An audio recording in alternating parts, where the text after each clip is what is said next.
Hello and welcome to Conspiracy Boulder. You're not a boulder, you're a rock!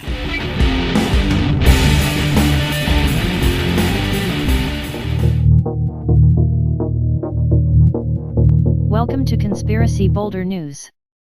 Today we will look at the single largest scam being perpetrated on millions of unsuspecting young people. It's not fluoride. It's not wacky vaccinations. And, no, it's not the old standby, those banker enriching, Wall Street subprime mortgage debt scams. Nope.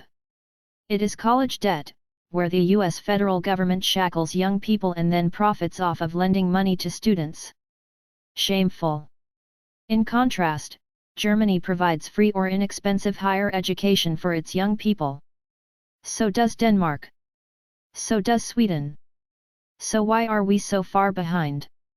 First, we scam kids into thinking that if they study hard and do everything that they are told to do by their teachers and professors, that they will be successful. Then we convince them to apply to a variety of colleges and universities, without first determining if any of this makes economic sense. The Wall Street Journal reported that only a handful of majors actually pay off in the long run. Yet, students are rarely told this bleak and stark reality.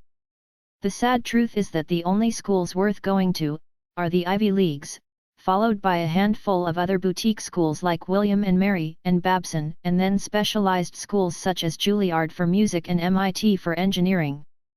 These schools have wildly strong alumni networks, and graduates are conditioned to help each other behind the scenes. So, in a sense, all the remaining choices are pretty much equal.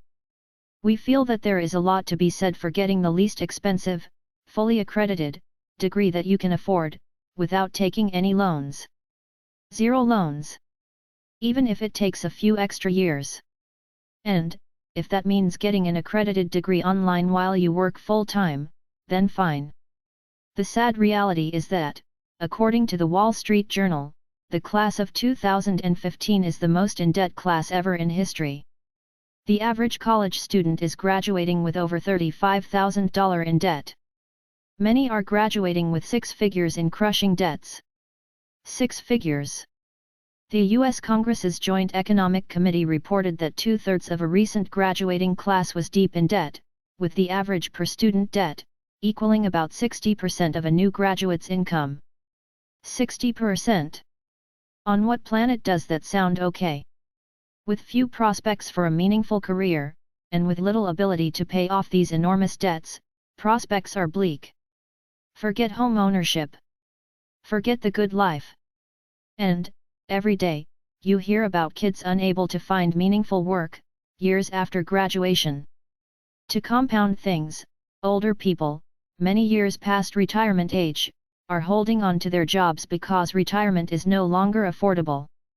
So, with people hanging on to jobs longer and longer, there is no room for younger people to come in and start careers.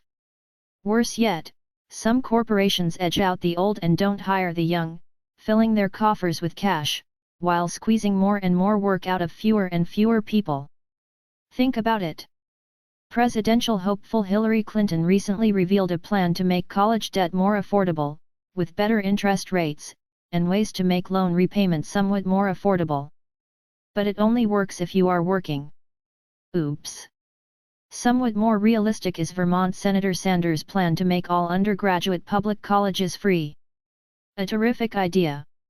Unfortunately, he expects to fund the idea by taxing hedge funds and other Wall Street firms.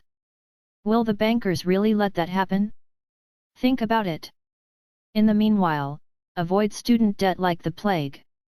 It will be the next mega crisis. Don't let it suck you in. Conspiracy Boulder News will continue after this message.